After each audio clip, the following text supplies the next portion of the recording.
Muy buenas a todos, hoy os traigo un tema complejo, un poquito largo, pero yo creo que muy revelador por el enfoque que le vamos a dar. Vamos a hablar de insulina y obesidad. Por lo general, como ya sabemos, cuando exponemos al organismo a una sustancia durante un tiempo prolongado, el cuerpo genera una resistencia. Esto pasa, por ejemplo, con los antibióticos, con las drogas, la cafeína y en la diabetes tipo 2 con la insulina. Y quiero recalcar que es por la insulina. Un diabético tipo 2 no es diabético por tener la glucemia elevada, sino porque tiene la insulina elevada, y esta no es capaz de meter el azúcar sanguíneo en las células. Por tanto, esa glucemia elevada es un signo. Como estamos comentando, los niveles elevados de insulina provocan que las células generen una resistencia. ¿Y qué hace el páncreas ante la glucemia elevada? Pues genera más insulina. ¿Y qué pasa si tenemos más insulina? Pues que las células generan más resistencia, y entramos en un círculo vicioso. Pero no todas las células del organismo generan resistencia a la misma velocidad. Por ejemplo, el hígado y las células musculares que almacenan glucógeno se vuelven resistentes mucho antes que las células cerebrales del hipotálamo, encargado de determinar el peso diana, y las células adiposas. ¿Y qué pasa cuando tenemos niveles elevados de azúcar en sangre que no utilizamos? Pues efectivamente que los convertimos en grasa. Por tanto, de forma indirecta podemos decir que los niveles elevados de insulina de forma constante producen que se acumule grasa y por tanto obesidad. Hay que tener en consideración esto, ya que muchas veces pensamos que la gente obesa desarrolla diabetes porque está obesa, pero esto es algo que se está gestando, cuando el problema puede ser que están engordando porque presentan niveles elevados de insulina de forma constante. Se hizo un estudio en el que a gente con un peso normal y sana se les inyectaban perfusiones constantes de insulina en sangre.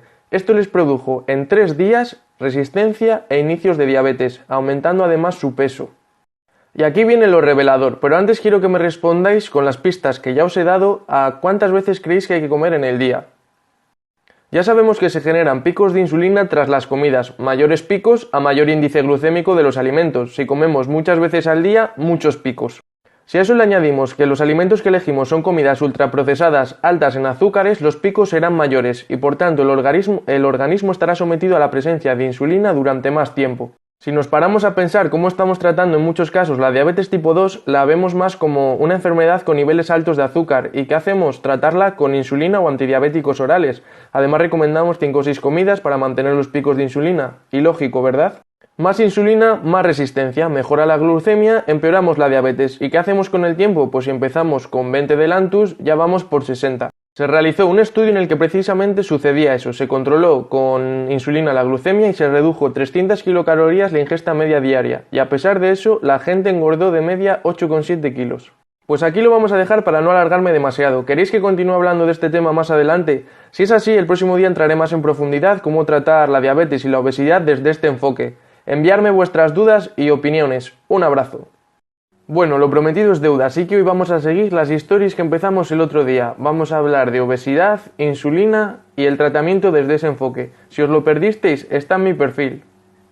El problema es que la insulinoresistencia se va generando de forma silenciosa con los años, y cuanto más tiempo pasemos fomentándola, más difícil es eliminarla, ya que el hipotálamo va fijando pesos diana cada vez mayores, y para ello te va dando hambre a través del eje grelina-leptina. Para resumir, diremos que la grelina te da hambre y la leptina te dice que dejes de comer. Al cuerpo le interesa tener energía y siempre va a fijar como peso diana un peso con un porcentaje de grasa más alto, es decir, el cuerpo va a atender a cuando más gordos hemos estado y va a coger ese peso como ideal. La obesidad es una enfermedad tiempo dependiente por este motivo que os acabo de comentar. Por ese peso diana que marca el hipotálamo, además, cuando una persona obesa come menos o consume menos calorías, la grelina dice: cómete a Dios por las patas, amigo, que nos estamos quedando hechos unos tirillas. Por esta teoría, la gente no engorda por comer más y hacer menos ejercicio, sino que come más y hace menos ejercicio porque está engordando, es decir, porque es la señal que manda el hipotálamo, al igual que un adolescente come más porque está creciendo, su cuerpo se lo pide. Entonces pensemos, todas las hormonas en el organismo se liberan en forma de pulsos, de descargas, suben repentinamente y bajan a niveles más bajos, por eso mismo no generamos resistencia a ellos, pero con la insulina nos empeñamos en que estén constantemente ahí, altos. Lo mismo pasa, por ejemplo, cuando utilizamos los parches de nitroglicerina. Se ponen cada 12 horas para que cuando el fármaco sature los receptores puedan descansar y no se forme esa resistencia y siga haciendo efecto la nitroglicerina. Por tanto, la clave para no desarrollar esta resistencia a la insulina va a depender de la composición de las comidas, la distribución horaria y el gasto energético, ya que el ejercicio produce que se reduzca esa resistencia a la insulina a nivel muscular porque vacía los depósitos de glucógeno. Con 3 comidas al día es suficiente y se conseguirá equilibrar los periodos de alimentación y ayuno, es decir, insulina alta con insulina baja. Una vez más, las abuelas tienen razón, picar entre horas engorda.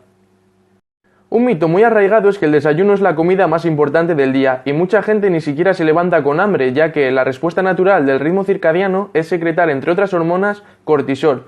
El cortisol hace que se produzca la gluconeogénesis aportándonos azúcar.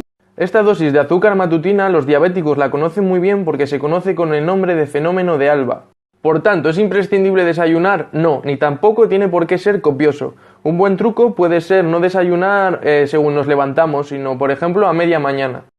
Una buena forma de reducir esta resistencia a la insulina es el ayuno intermitente. El ayuno produce bastante hambre por la regulación hormonal que tiene, como hemos visto, pero una vez superado esta sensación se va reduciendo con el tiempo. ¿Y qué pasa si tenemos un paciente con diabetes tipo 2 con 300 de glucemia? ¿Ponerle insulina rápida? Pues según esta teoría la mejor opción sería que no coma y seguirle controlando la glucemia. Bueno, este es un poco un resumen orientativo de esta teoría, ¿no? Que me ha parecido súper interesante el enfoque. Está extraída del libro del Código de la Obesidad y el blog de Jorge García, que la verdad es que os recomiendo ambos.